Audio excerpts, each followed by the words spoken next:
မပါရှင်ရန်ကုန်ခေတ်သစ်ရဲ့နေ့လည်ခင်းသတင်းတွေကိုတင်ဆက်ပေးပါမယ်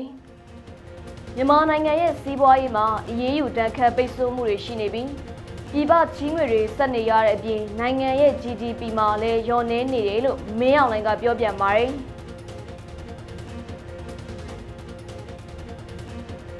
ထိုင်းနိုင်ငံအယုဒ္ဓယမြို့မြန်မာအနေများတဲ့နေရာတွေကိုနှကမ်းမွေးကောင်းဆောင်တဲ့ထိုင်းမျိုးချစ်အဖွဲ့ကစစ်ဆေးခဲ့ပြီးမြန်မာတချို့ကိုထီလက်ရောက်စော်ကားခံရတဲ့အပြင်ကချနဘူရီမှာလည်းတရားမဝင်ဝင်လာတဲ့မြန်မာ48ယောက်ဖမ်းဆီးခံခဲ့ရပါတယ်။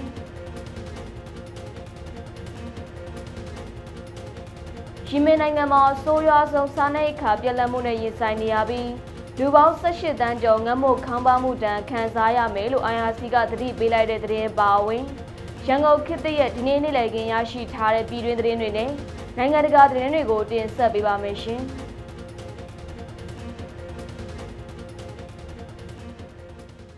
ပထမဆုံးတင်ဆက်ပေးမယ့်သတင်းကတော့မြန်မာနိုင်ငံရဲ့စီးပွားရေးမှာအရေးယူတန်းခတ်ပိတ်ဆို့မှုတွေရှိပြီ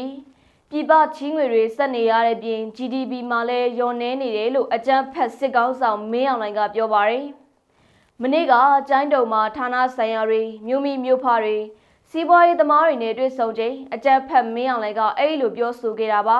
။အကြမ်းဖက်မင်းအောင်လှိုင်ကဆီယနာသိမ်းခဲ့ချိန်မှာအချို့နိုင်ငံတွေနဲ့အဖွဲ့အစည်းတွေကမြန်မာနိုင်ငံအပေါ်စီးပွားရေးအရာပိတ်ဆို့မှုတွေရှိခဲ့ပါတယ်။နိုင်ငံတော်ရဲ့စီးပွားရေးမှာအရင်အစိုးရလက်ထက်ကတည်းကကုန်သွယ်မှုလိုငွေတွေရှိခဲ့ပြီးအဓိကစီးပွားရေးဖြစ်တဲ့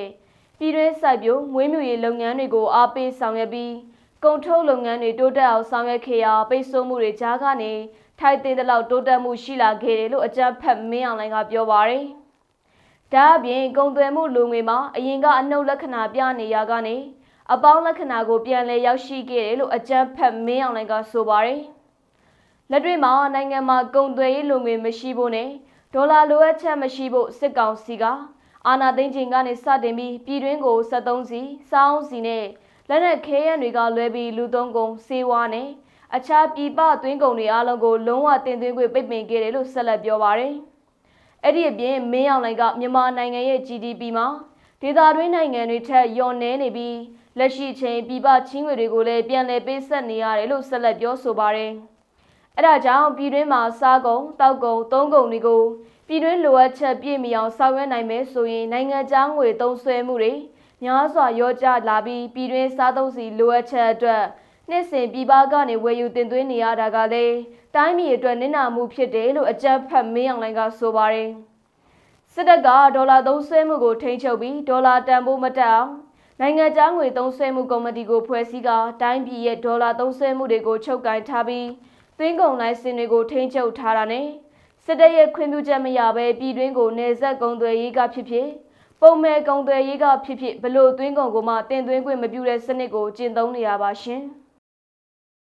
ဆက်လက်တင်ဆက်ပေးမယ့်သတင်းကတော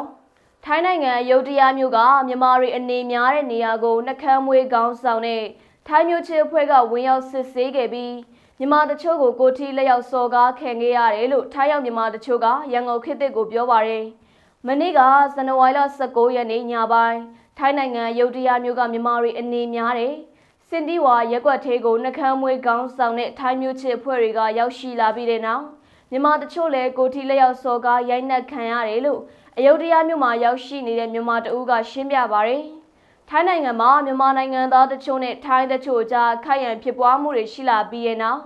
နှကမ်းမွေးဦးဆောင်တဲ့ထိုင်းမျိုးချစ်အဖွဲ့တွေကပြန်လည်ထွက်ပေါ်လာကမြန်မာအများစုနေထိုင်တဲ့ရက်ကွက်တွေနဲ့နေရာတွေကိုလှည့်လည်စစ်ဆေးမှုတွေလှုပ်ဆောင်လာတာပါ။ပြီးခဲ့တဲ့ဇန်နဝါရီလ17ရက်နေ့ကလည်းထိုင်းနိုင်ငံစမုပရာကန်ခရိုင်မှာ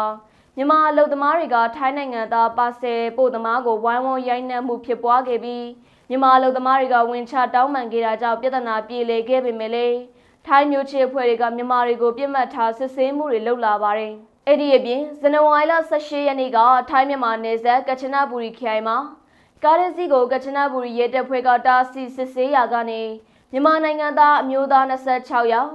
်အမျိုးသမီး18ယောက်ကလေး9ယောက်စုစုပေါင်း48ယောက်နဲ့အတူထိုင်းနိုင်ငံသားကားသမားကိုဖမ်းဆီးရမိခဲ့လို့ထိုင်းသတင်းတွေအရသိရပါတယ်။မြန်မာနိုင်ငံသားအလုံးမှာထောက်ထားမရှိတာနဲ့အတူဘန်ကောက်မြို့မှာတွားရောက်အလုပ်လုပ်ဖို့ဝင်ရောက်လာတာကြောင့်အဲ့ဒီတရားမဝင်မြန်မာကိုထိုင်းအာဏာပိုင်တွေကဖမ်းဆီးအရေးယူထားတယ်လို့သိရပါတယ်ရှင်။ ကရင်ပြည်နယ်ဘက်ကိုကြည့်ရအောင်ပါကရင်ပြည်နယ်ဖာပွန်ခရိုင်မှာဇန်နဝါရီလ15ရက်တာအတွင်းတိုက်ပွဲ36ကြိမ်ဖြစ်ပွားပြီးအကြမ်းဖက်စစ်သား9ဦးသေဆုံးခဲ့တယ်လို့ KNU မူတော်ခရိုင်ကထုတ်ပြန်ထားပါတယ်။ဇန်နဝါရီလ1ရက်နေ့ကနေ15ရက်နေ့ထိဖာပွန်ခရိုင်တပ်မဟာ9နေမြေမှာ KNL ပူးပေါင်းတပ်နဲ့အကြမ်းဖက်စစ်တပ်တို့တိုက်ပွဲ36ကြိမ်ဖြစ်ပွားခဲ့ပြီးအကြမ်းဖက်စစ်တပ်ဘက်ကစစ်သား9ယောက်သေဆုံးက10ယောက်ထိခိုက်ဒဏ်ရာရရှိခဲ့ပါတယ်။ဒါအပြင်တိုက်ပွဲတွေအတွင်း KNL ဘက်ကလည်းထိခိုက်မှုအနည်းငယ်ရှိတယ်လို့သိရပါတယ်။အဲ့ဒီအပြင်ဖာပွန်ခရိုင်ထဲမှာရှိတဲ့ကျေးရွာတွေကိုလည်းအကြမ်းဖက်စစ်တပ်က15ရက်တာအတွင်း drone နဲ့1ကြိမ် jet fighter နဲ့5ကြိမ်လက်နက်ကြီး120မမ60မမတို့နဲ့4ကြိမ်ဘုံကျဲပစ်ခတ်တိုက်ခိုက်ခဲ့တာကြောင့်ပြည်သူတအုပ်ထိခိုက်ဒဏ်ရာရရှိခဲ့ပါတယ်။ဒါအပြင်ဖာပွန်ခရိုင်မှာ2025ခုနှစ်ဇန်နဝါရီလ1ရက်နေ့ကနေဒီဇင်ဘာလ31ရက်နေ့ထိတနစ်တာအတွင်းကရင်မျိုးသားလွတ်မြောက်ရေးတပ်မတော် KNL တပ်မဟာ9နဲ့အာဏာသိမ်းအကြမ်းဖက်စစ်တပ်တို့ကြားတိုက်ပွဲပေါင်း1113ကြိမ်ဖြစ်ပွားခဲ့ပါတယ်။အဲ့ဒီထိတွေ့တိုက်ပွဲတွေအတွင်းအကြမ်းဖက်စစ်တပ်ဘက်က284ယောက်သေဆုံးက459ယောက်ထိခိုက်ဒဏ်ရာရရှိခဲ့တဲ့ပြင်သေဆုံးသူတွေထဲမှာအကြမ်းဖက်စစ်တပ်ဘက်က G3 တအူတရင်မှုတအူဗိုလ်မှု2ဦးဗိုလ်ကြီးတအူတက်ကြက်ကြီးတအူနဲ့ဒုတက်ကြက်တအူတို့ပါဝင်ပါတယ်။အဲ့ဒီအပြင်ထိခိုက်ဒဏ်ရာရရှိသူတွေထဲမှာဗိုလ်မှု2ဦးဗိုလ်ကြီး2ဦးဗိုလ်2ဦးဒုဗိုလ်2ဦးစစ်တပ်တာဝန်ခံ2ဦးနဲ့ဒုတက်ကြက်2ဦးတို့ပါဝင်ကအကြမ်းဖက်စစ်တပ်ရဲ့အဆောက်အဦ16လုံးကိုလည်းဖျက်ဆီးနိုင်ခဲ့တယ်လို့သိရပါတယ်ရှင်။တရင်သားအတိုင်းဘက်ကသတင်းကိုတင်ဆက်ပေးပါမယ်။တရင်သားအတိုင်းလောင်းလုံးမြို့နယ်မှာရှိတဲ့ခလာယာတက်တုံညာလေးတက်ရင်ကို drone နဲ့ဘုံကျဲတိုက်ခိုက်ခံရပြီးအကြမ်းဖက်စစ်တပ်ကရွေးကောက်ပွဲပြုလုပ်နိုင်ဖို့စင်အားဖြင့်တင်းနေကစစ်ရေးတင်းမာနေတယ်လို့ဒေသတော်လှန်ရေးသတင်းရင်းမြစ်ကရန်ကုန်ခေတ်သစ်ကိုပြောပါရယ်မနေ့ကဇန်နဝါရီလ19ရက်နေ့မနက်ပိုင်းမှာလောင်းလုံးမြို့နယ်တဝဲမောင်မကန်လမ်းပိုင်းမှာရှိတဲ့အကြမ်းဖက်စစ်တပ်ရဲ့ခလာယာတက်တုံညာလေးတက်ရင်ကိုတော်လှန်ရေးတပ်ဖွဲ့တွေက drone နဲ့ဘုံကျဲတိုက်ခိုက်ခဲ့ပြီးအကြမ်းဖက်စစ်တပ်ဘက်ကထိခိုက်သေဆုံးမှုရှိမရှိကိုအတည်ပြုနိုင်တာတော့မရှိသေးပါဘူး။အဲဒီတိုက်ခိုက်မှုဖြစ်ပွားပြီးတဲ့နောက်မှာအကြမ်းဖက်စစ်တပ်ကတဝဲမောင်မကန်လမ်းပိုင်းကိုပိတ်လိုက်ပြီးစစ်ဆေးရေးတင်းကျပ်ကညနေပိုင်းမှာပြန်လည်ဖွင့်လှစ်ပေးခဲ့တဲ့ပြင်ခလာယာတက်တုံညာလေးတရင်ကလည်းစစ်တပ်စစ်ကြောင်းထွက်လာပြီးနေမြေရှင်းလင်းလှုပ်ဆောင်ခဲ့ပါတယ်။လောင်းလုံးမြို့နယ်အတွင်းအကြမ်းဖက်စစ်တပ်ကရွေးကောက်ပွဲပြုလုပ်နိုင်ဖို့မဲရုံပြုလုပ်မဲ့မောင်မကန်နယ်မြေရဲစခန်းအပါအဝင်မြို့ပေါ်မှာလည်းစစ်ရင်အားတွေဖြစ်တင်းကတပ်ဖြန့်ထားပါတယ်။လောင်းလုံးမြို့အနီးကညင်းမောရွာမှာလည်းစစ်တပ်စစ်ကြောင်းကလက်ရှိချိန်ထိတပ်ဆွဲထားတာကြောင့်တော်လှန်ရေးတပ်ဖွဲ့တွေနဲ့စစ်ရေးဆက်လက်တင်းမာနေဆဲဖြစ်ပါတယ်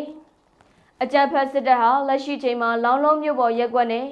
ကြီးရွာတွေကိုလုံခြုံရေးပြည့်နဲ့မဲပေးဆက်တွေပို့ဆောင်နေပြီးတဝဲရင်နဲ့စိတ်ကမ်းဘက်ကနေလာတဲ့စစ်တပ်စစ်ကြောင်းတွေနဲ့အင်အားဖြစ်တင်းထားကပြည်သူတွေကိုအတင်းအကျပ်မဲပေးခိုင်းမှုလှုံ့ဆော်နေပါတယ်။ဒါအပြင်အကြမ်းဖက်စစ်တပ်ကတဝဲမြို့နယ်နဲ့လောင်းလုံးမြို့နယ်ကိုဆက်သွယ်ထားတဲ့ကမျော်ကင်းတရားစစ်ဆေးရေးဂိတ်မှာစစ်အင်အားအများပြားဖြစ်တင်းထားပြီးပြည်သူတွေတဲ့ဆောင်လာတဲ့ပစ္စည်းအလုံးကိုဖွင့်ဖောက်စစ်ဆေးမှုတွေပါလှုပ်ဆောင်နေပါတယ်ရှင်။စကိုင်းတိုင်းဘက်မှာတော့စကိုင်းတိုင်းတပဲရင်မြို့နယ်စိုင်ပြင်မြို့ကိုအကြမ်းဖက်စစ်တပ်ကတိုက်ပွဲဖြစ်ပွားတာမရှိဘဲလေရင်နဲ့ဘုံကျဲတာကြောင့်ပြည်သူတအုပ်သေဆုံးခဲ့တယ်လို့တပဲရင်မြို့နယ်ပြည်သူ့အုပ်ချုပ်ရေးဖွဲ့ရဲ့တာဝန်ရှိသူတအုပ်ကရန်ကုန်ခေတ်သစ်ကိုပြောပါရယ်။မနေ့ကဇန်နဝါရီလ19ရက်နေ့မနက်7:45မိနစ်ခန့်မှာတပဲရင်မြို့နယ်စိုင်ပြင်မြို့ကိုအကြမ်းဖက်စစ်တပ်ရဲ့မိထီလာလေတပ်ကနေတက်လာတဲ့ jet fighter တစ်စီးကတိုက်ပွဲဖြစ်ပွားတာမရှိဘဲဘုံကျဲတိုက်ခိုက်ခဲ့တာကြောင့်အမျိုးသားတဦးသေဆုံးခဲ့ပြီးတဦးပြင်းထန်ဒဏ်ရာရရှိခဲ့တဲ့ပြင်ပြည်သူနေတချို့နဲ့ဆိုင်ကယ်တချို့မီးလောင်ပျက်စီးသွားတယ်လို့တပဲရင်မြို့နယ်ပြည်သူ့အုပ်ချုပ်ရေးဖွဲ့ရဲ့တာဝန်ရှိသူကပြောပြပါရယ်။တပဲရင်မြို့နယ်ထဲမှာရှိတဲ့ပြည်သူတွေအနေနဲ့လေကြောင်းသတိအမြဲရှိဖို့နဲ့လေကြောင်းသတင်းကြားရပါကဘေးလွတ်ရာနေရာတွေမှာထူးဂယူဆိုင်နေထိုင်ကြဖို့ကိုတပဲရင်မြို့နယ်ပြည်သူ့အုပ်ချုပ်ရေးဖွဲ့ကတိုက်တွန်းနှိုးဆော်ထားပါရယ်။အခုလိုမျိုးပဲမနေ့ကဇန်နဝါရီလ19ရက်နေ့မှာစကိုင်းတိုင်းအရာတော်မြို့နယ်အနောက်မြောက်ချမ်းမှာရှိတဲ့ကျေးရွာတွေကိုအကြမ်းဖက်စစ်တပ်ကတိုက်ပွဲဖြစ်ပွားတာမရှိဘဲမိထီလာရှမ်းတဲလေတပ်ကနေတက်လာတဲ့လေရင်နဲ့ဘုံကျဲတိုက်ခိုက်ခဲ့ပြီးထိခိုက်ပျက်စီးမှုအခြေအနေကိုအတည်ပြုနိုင်တာတော့မရှိသေးဘူးလို့ဒေသခံပြည်သူတဦးကပြောပြပါတယ်ရှင်။ရန်ကုန်ဘက်ကိုဆက်ကြည့်အောင်ပါ။ရန်ကုန်မြို့မှာမနေ့ကညပိုင်းငလျင်2ကြိမ်လှုပ်ခတ်ခဲ့ပြီးတိတာစွာခံစားခဲ့ရတယ်လို့ဒေသခံပြည်သူတွေကရန်ကုန်ခေတ်သစ်ကိုပြောပါရယ်။ မနေ့ကဇန်နဝါရီလ19ရက်နေ့ည10:00နာရီကျော်တစ်ချိန်လှုပ်ခတ်ခဲ့ပြီးဇန်နဝါရီလ20ရက်နေ့မနက်စောပိုင်း12:26မိနစ်ခန့်ကနောက်တစ်ချိန်ငလျင်ထပ်မံလှုပ်ခတ်ခဲ့ကောင်ရန်ကုန်ကမြို့နယ်တော်တော်များများကပြည်သူတွေတိတာစွာခံစားခဲ့ရတဲ့ပြင်အထက်မြေတိုက်ပေါ်မှာနေထိုင်တဲ့ပြည်သူတွေလည်းလမ်းမပေါ်ပြင်ဆင်ခဲ့ကြရပါတယ်။ဒါအပြင်ငလျင်လှုပ်တာအိမ်တွေလည်းရမ်းသွားတာကြောင့်အထက်မြေတိုက်ပေါ်ကလူတွေလည်းပြေးဆင်းလာတာတွေရှိတယ်လို့လိုင်သာယာမြို့နယ်နဲ့မြောက်ဥက္ကလာမြို့နယ်မှာနေထိုင်တဲ့ပြည်သူတွေကပြောပါတယ်။အဲ့ဒီငလျင်ကပဲခူးတိုင်းမိုးညိုမြို့အနီးမြေအောက်အနက်130ကီလိုမီတာကိုဗဟိုပြုလှုပ်ခတ်ခဲ့ပြီးရေဒါစကေး 4.5 အဆင့်နဲ့အင်အားတော်တန်ရှိတဲ့မြေငလျင်နဲ့မြောက်တုံးမြို့ရဲ့အရှေ့မြောက်ဘက်17မိုင်ခန့်အကွာအနက်10ကီလိုမီတာကိုဗဟိုပြုပြီးအင်အားရေဒါစကေး 4.5 အဆင့်ရှိတဲ့ငလျင်တစ်ခုလှုပ်ခတ်ခဲ့တာကြောင့်ဖြစ်တယ်လို့NUG အစိုးရလူသားစာနာဌာနနဲ့စစ်ကော်မရှင်ရဲ့မိုးလေဝသနဲ့ဇလဗေဒကထုတ်ပြန်ထားပါတယ်။အခုလိုမျိုးပဲဇန်နဝါရီလ15ရက်နေ့ညနေ6:42မိနစ်ခန့်ကလေမန္တလေးမြို့တောင်ဘက်68ကီလိုမီတာအကွာဝမ်းတွင်းမြို့အနီးမြေအောက်အနက်35ကီလိုမီတာကိုဗဟိုပြုပြီးရေဒါစကေး5အဆင့်နဲ့အင်အားတော်တင်ရှိတဲ့မြေငလျင်တစ်ခုလှုပ်ခတ်ခဲ့တာကိုနေပြည်တော်တောင်ကြီးမိထီလာနဲ့မန္တလေးမြို့ပေါ်ကပြည်သူတွေတိတာစွာခံစားခဲ့ရပါတယ်။မြန်မာနိုင်ငံမှာမတ်လ28ရက်နေ့ကပြင်းအား9.9အဆင့်ရှိတဲ့စကိုင်းငလျင်ကြီးကြောင့်မန္တလေးစကိုင်းနေပြည်တော်ပါဝင်မြို့ကြီးတွေကပြည်သူထောင်ချီသေဆုံးခဲ့တယ်လို့အဲ့ဒီငလျင်ကြီးလှုပ်ခတ်ပြီးတဲ့နောက်ဆက်တွဲငလျင်စုစုပေါင်းအကြိမ်200ကျော်နီးပါးလှုပ်ခတ်ခဲ့ပါတယ်ရှင်။ဆက်လက်ပြောပြပေးမှာကတော့ထိုင်းမြန်မာနယ်စပ်မဲဆောက်မြို့မှာကြားဖြတ်လုပ်ငန်းလုပ်ကိုင်သူတွေတို့တန်ရာရှိတဲ့တရုတ်နိုင်ငံသားတွေတဲဆောင်လာတဲ့ကားတစ်စီးအောင်စစ်စေးကနေလွန်မြောက်ဖို့ကြိုးစားရာကနေရင်တိုက်မှုဖြစ်ပွားခဲ့တယ်လို့ဒေသတွင်းသတင်းဌာနတွေကဖော်ပြထားပါတယ်။စစ်စေးချက်တွေရတရားမဝင်ရောက်လာသူတွေဟာတရုတ်နိုင်ငံသားတွေဖြစ်ကအွန်လိုင်းလိမ်လည်မှုတွေနဲ့ပတ်သက်ပြီးမြန်မာနိုင်ငံဘက်ကနေဝင်ရောက်လာသူတွေဖြစ်တဲ့အတွက်စုံစမ်းစစ်ဆေးမှုတွေဆက်လက်လုပ်ဆောင်နေတယ်လို့ဒေသတွင်းသတင်းရင်းမြစ်တွေရသိရပါတယ်။ဇန်နဝါရီလ19ရက်နေ့နေ့လယ်ပိုင်းကမဲဆောက်မြို့ရဲစစ်စေးဂိတ်ကနေထွက်ပြေးဖို့ကြိုးစားတဲ့ကားတစ်စီးအောင်ရင်တိုက်မှုဖြစ်ပွားခဲ့ပြီးလူတချို့ဒဏ်ရာရရှိခဲ့တာပါအဲ့ဒီတရားမဝင်ရောက်လာသူတွေကိုတင်ဆောင်လာတဲ့ကားဟာရဲစစ်ဆေးဂိတ်ကိုတွေ့ခဲ့ပြီးနောက်ပြန်မောင်းပြေးတဲ့အတွက်တာဝန်ရှိသူတွေကပြစ်ခတ်ပြီးလိုက်လံဖမ်းဆီးခဲ့တာကြောင့်မဲတောင်လမ်းစုံမှာတခြားကားတစ်စီးနဲ့တိုက်မိပြီးလူတချို့ထိခိုက်ဒဏ်ရာရရှိခဲ့တယ်လို့သိရပါတယ်ထိုင်းတာဝန်ရှိသူတွေကစစ်ဆေးခဲ့ရမှာကားမောင်းသူဟာအသက်36နှစ်အရွယ်ထိုင်းနိုင်ငံသားဖြစ်ပြီးတရားမဝင်တရုတ်အမျိုးသား2ယောက်နဲ့အမျိုးသမီး4ယောက်ကိုတင်ဆောင်လာတာဖြစ်တယ်လို့သိရပါတယ်။ရင်တိုက်မှုကြောင့်ရင်ပေါ်မှာပါလာတဲ့တရုတ်နိုင်ငံသားအမျိုးသမီး2ယောက်ဒဏ်ရာရရှိသွားပြီးပြည်မှုကျူးလွန်သူတွေကိုမဲဆောက်ရဲစခန်းကစစ်ဆေးအရေးယူသွားမယ်လို့သိရပါတယ်ရှင်။နိုင်ငံတကာသတင်းတွေကိုတင်ဆက်ပေးပါမယ်။ယီမင်နိုင်ငံမှာဆိုးရွားဆုံးစားနပ်ရိက္ခာပြတ်လတ်မှုနဲ့ရင်ဆိုင်နေရပြီးလူပေါင်း18တန်းကျော်ငတ်မွတ်ခေါင်းပါမှုတန်းကိုခံစားရမယ်လို့နိုင်ငံတကာကယ်ဆယ်ရေးကော်မတီ IRC ကသတိပေးလိုက်ပါတယ်။ကမ္ဘာအဆင်းရဲဆုံးနိုင်ငံတစ်ခုဖြစ်တဲ့ယီမင်နိုင်ငံဟာ2026ခုနှစ်အစောပိုင်းမှာတင်တကယ်ကိုစိုးရိမ်စရာအခြေအနေတစ်ခုတည်းကိုရောက်နေပါပြီ။ယီမင်နိုင်ငံရဲ့လူဦးရေထက်ဝက်ကျော်ဖြစ်တဲ့လူပေါင်း18တန်းကျော်ဟာအစားအစာမလုံလောက်မှုနဲ့ရင်ဆိုင်နေရပြီးနောက်ထပ်လူသန်းကတော့အသက်အန္တရာယ်စိုးရိမ်ရတဲ့အထိငတ်မွတ်နိုင်ခြေရှိနေပါတယ်။လာမယ့်နှစ်လအတွင်းမှာခရိုင်၄ခုလောက်ကလူပေါင်း4000ကျော်ဟာလုံးဝစားစရာမရှိတဲ့အခြေအနေနဲ့ရင်ဆိုင်ရတော့မယ်လို့ခန့်မှန်းထားပါတယ်။အခြေအနေကဆိုးလို့တချို့မိဘတွေဆိုရင်သူတို့သားသမီးတွေကိုကြွေးဖို့အတွက်တော်ရိုက်ပင်တွေကိုလိုက်လံရှာဖွေစုဆောင်းနေရတဲ့အထိဖြစ်နေပါတယ်။လူသားချင်းစာနာမှုအကူအညီတွေအတွက်ရန်ပုံငွေဟာလိုအပ်တာရဲ့25%တောင်မပြည့်ပါဘူး။အာဟာရကျွေးမွေးရေးစီစဉ်တွေဆိုရင်လိုအပ်တဲ့ရန်ပုံငွေရဲ့30%အောက်ပဲရထားပါတယ်။ကုန်စည်နှုန်းတွေအစမတန်တက်လာပြီးပြည်သူတွေရဲ့ဝယ်ယူနိုင်စွမ်းလုံးဝကျဆင်းသွားပါတယ်။နိုင်ငံရဲ့တောင်ပိုင်းမှာ UAE ကြောတောင်နောက်ခံပေးတဲ့ခွဲထွက်ရေးအဖွဲ့တွေရဲ့ဆော်ဒီကြောတောင်နောက်ခံပေးတဲ့အစိုးရတပ်တွေကြောင့်တိုက်ပွဲတွေပြန်ဖြစ်နေတာကလည်းအခြေအနေကိုပိုဆိုးစေတာပါ။ယီမင်နိုင်ငံဆိုင်ရာ IRC ညွှန်ကြားရေးမှူးကအခြေအနေဆိုးရွားလာတဲ့နှုန်းကတကယ်ကိုထိတ်လန့်စရာကောင်းပြီးအခုဖြစ်နေတဲ့အကြက်တဲအောင်မကာကွယ်နိုင်တာမျိုးမဟုတ်ပဲအလူရှင်နိုင်ငံတွေဘက်ကအခုချက်ချင်းငွေသားအကူအညီတွေပေးဖို့လိုအပ်ပါတယ်လို့ပြောပါတယ်။ယီမင်ဟာပြည်တွင်းစစ်တမ်းကိုနှစ်ပေါင်းများစွာခန်းစားနေရရုံတွေမကပဲအခုဆိုရင်ရာသီဥတုဖောက်ပြန်မှုနဲ့ရန်ပုံငွေဖြတ်တောက်ခံရမှုတွေကြောင့်လူသားချင်းစာနာမှုဆိုင်ရာကပ်ဘေးကြီးတစ်ခုစီကိုအရှိန်အဟုန်နဲ့ဦးတည်နေပါတယ် အိန္ဒိယနိုင်ငံတွေဖြစ်တဲ့ဆော်ဒီနဲ့ UAE တို့ရဲ့အားပြိုင်မှုတွေကြားမှာယီမင်ပြည်သူတွေကတော့အငတ်ဘေးနဲ့ရင်ဆိုင်နေရတာဖြစ်ပါတယ်ရှင်တရုတ်နိုင်ငံဘက်ကသတင်းတွေကိုကြည့်အောင်ပါတရုတ်မှာအကျင့်ပြတ်ခြစားမှုနဲ့ထိပ်တန်းအရာရှိကြီး69ယောက်ပါဝင်လူပေါင်း1,000,000 နီးပါးအရေးယူခံရတယ်လို့သိရပါတယ်တရုတ်သမ္မတရှီကျင်းဖျင်ရဲ့ခြစားမှုတိုက်ဖျက်ရေးစစ်စင်ရေးဟာ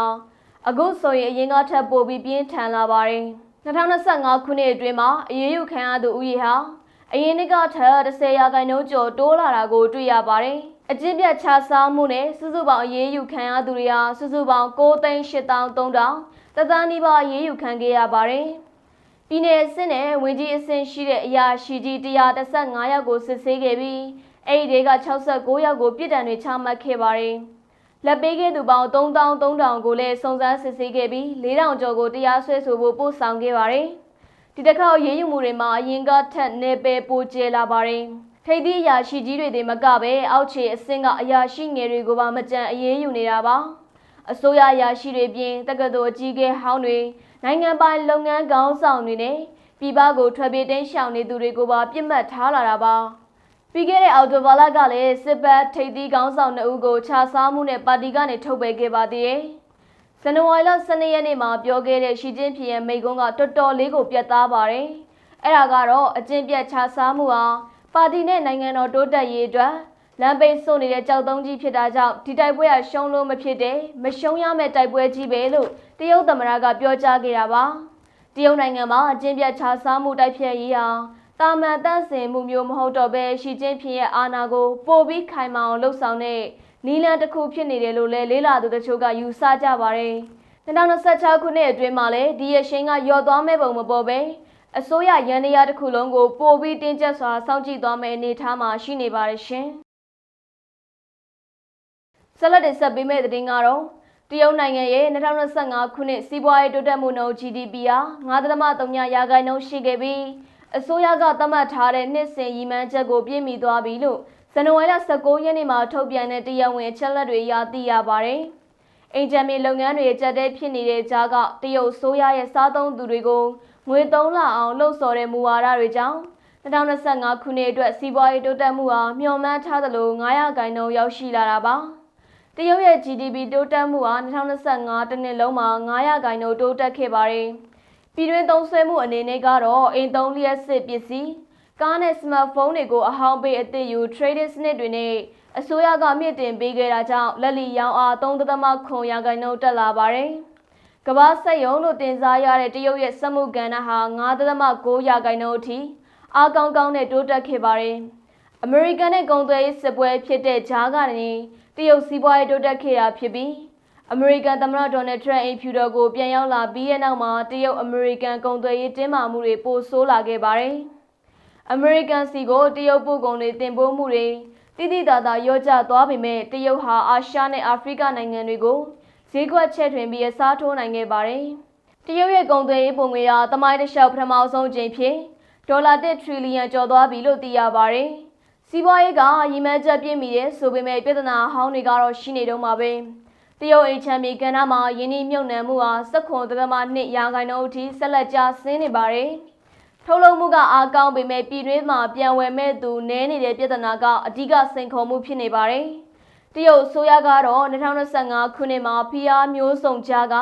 တည်တည်ငြိမ်ငြိမ်တိုးတက်ခဲ့တယ်လို့ပြောပါတယ်။ဒါပေမဲ့ပြင်ပပတ်ဝန်းကျင်အဓိကအနေနဲ့အမေရိကန်ရဲ့အခွန်တိုးမြင့်မှုနဲ့ပြည်တွင်းကအိမ်ချမ်းမြေပြိုလဲမှုတွေကြောင့်2026ခုနှစ်စီးပွားရေးဟာတော်လေးရုန်းကန်ရအောင်မဲ့အနေအထားမှာရှိနေပါတယ်ရှင်။အခုနောက်ဆုံးတင်ဆက်ပေးမယ့်သတင်းကတော့နော်ဝေနိုင်ငံမှာရှိတဲ့နိုဘယ်ဆုကော်မတီကချီးမြှင့်တဲ့ငြိမ်းချမ်းရေးနိုဘယ်ဆုကိုမရရှိတဲ့အတွက်အမေရိကန်သမ္မတထရန့်ကနော်ဝေဝန်ကြီးချုပ်စီကိုစာရေးပြီးငြိမ်းချမ်းရေးအတွက်သူ့မှာတာဝန်မရှိတော့ဘူးလို့ပြောဆိုလိုက်ပါတယ်။သမ္မတထရန့်ဟာနိုဘယ်ငြိမ်းချမ်းရေးဆုကိုအမြဲတမ်းလိုချင်တောင်းတနေသူတဦးဖြစ်ပါတယ်။အခုနောက်ဆုံးမှာတော့သူဟာနော်ဝေဝန်ကြီးချုပ်စီကိုခနဲတဲ့စာတစ်စောင်ပေးပို့လိုက်ပါတယ်။အမေရိကန်သမ္မတထရန့်ကသူ့ရဲ့စာထဲမှာသူကစစ်ပွဲပေါင်း၈ခုထက်မကကိုရပ်တန့်ပေးခဲ့သူဖြစ်နေတာတောင်နော်ဝေနိုင်ငံကသူ့ကိုနိုဘယ်ငြိမ်းချမ်းရေးဆုမပေးဖို့ဆုံးဖြတ်ခဲ့ကြတာကြောင့် သူကငြိမ်းချမ်းရေးအကြောင်းကိုပဲတည်တံ့သွေးပေးဖို့တွန်းဆုံနေဖို့တာဝန်ရှိတာကိုမခံစားရတော့ဘူးလို့ရေးသားထားပါတယ်။အမေရိကန်သမ္မတထရန့်ကသူဟာအိန္ဒိယပါကစ္စတန်ပဋိပက္ခအပါအဝင်စစ်ပွဲ၈ခုကိုရပ်တန့်ခဲ့တယ်လို့ဆိုပေမဲ့လေးလာသူတွေကတော့ဂါဇာနဲ့ကွန်ဒို DRC လိုနေရာတွေမှာစစ်ပွဲတွေဆက်ဖြစ်နေတော့မယ်လို့ထောက်ပြကြပါတယ်။နော်ဝေဝန်ကြီးချုပ်ကတော့အမေရိကန်သမ္မတထရန့်ကိုပြန်လည်ရှင်းလင်းပြောဆိုရမှာနိုဘယ်ငြိမ်းချမ်းရေးဆုကိုနော်ဝေအစိုးရကပေးတာမဟုတ်ဘဲအစိုးရနဲ့မဆိုင်နဲ့လွတ်လပ်တဲ့နိုဘယ်ကော်မတီကရွေးချယ်ပေးတာဖြစ်တယ်လို့အကြောင်းပြန်ပါတယ်။ဒါကြောင့်ထရန့်ကနော်ဝေအစိုးရကိုလာပြီးအပြစ်တင်နေတာဟာလွဲမှားနေတယ်လို့ပညာရှင်တွေကဆိုကြပါတယ်။မကြသေးခင်ကပဲဗင်နီဇွဲလားတိုက်ခံခေါင်းဆောင်ကအင်ဖြူတော်ကိုလာရောက်လည်ပတ်ခဲ့ပါတယ်။သူက2025ခုနှစ်အတွက်ရရှိထားတဲ့သူ့ရဲ့နိုဘယ်ငြိမ်းချမ်းရေးဆုတစ်ံဆိပ်ကိုထရန့်ကိုလက်ဆောင်ပေးခဲ့ပါတယ်။ဒါပေမဲ့နိုဘယ်အဖွဲ့အစည်းကတော့ဆုတစ်ံဆိပ်ကိုတဦးနဲ့တဦးလွှဲပြောင်းပေးလို့ရပေမဲ့ဆုရှင်မီကိုတော့လွှဲပေးလို့မရဘူးလို့တရားဝင်ထုတ်ပြန်ခဲ့ပါတယ်။နိုဘယ်ဆုမရပေမဲ့2025ခုနှစ်ဒီဇင်ဘာလမှာကမ္ဘာဘောလုံးဖွဲ့ချုပ်ဥက္ကဋ္ဌကထရန့်ကိုပထမဆုံးချိန် FIFA ငြိမ်းချမ်းရေးဆုပေးအပ်ခဲ့ပါတယ်။ဒါကဘောလုံးဖွဲ့စည်းတစ်ခုကနိုင်ငံရေးတဲ့ပါဝင်ပတ်သက်နေတဲ့ဆိုပြီးနိုင်ငံတကာမှာဝေဖန်မှုတွေကြီးကျယ်ထွက်ပေါ်ခဲ့ပါတယ်။ထရန့်ရဲ့ငြိမ်းချမ်းရေးကိုပဲတွေးပေးဖို့တာဝန်မရှိတော့ဘူးဆိုတဲ့စကားဟာအတော်လေးကိုစိုးရိမ်စရာကောင်းပါတယ်။ဒါကအမေရိကန်ရဲ့ရှေ့ဆက်မဲ့နိုင်ငံခြားရေးမူဝါဒတွေမှာစစ်ရေးရပုံမပြတ်သားတာဒါမှမဟုတ်ကြမ်းတမ်းလာနိုင်တဲ့အရေးအယောင်လို့ယူဆနိုင်ပါတယ်ရှင်။ဒါကတော့ရန်ကုန်ခေတ်သစ်ရဲ့ဒီနေ့နေ့လည်ခင်းရရှိထားတဲ့ပြည်တွင်းသတင်းတွေနဲ့နိုင်ငံတကာသတင်းတွေကိုတင်ဆက်ပေးခဲ့တာပါကြည့်ရှုပေးခဲ့ကြတဲ့အတွက်ကျေးဇူးတင်ပါတယ်ရှင်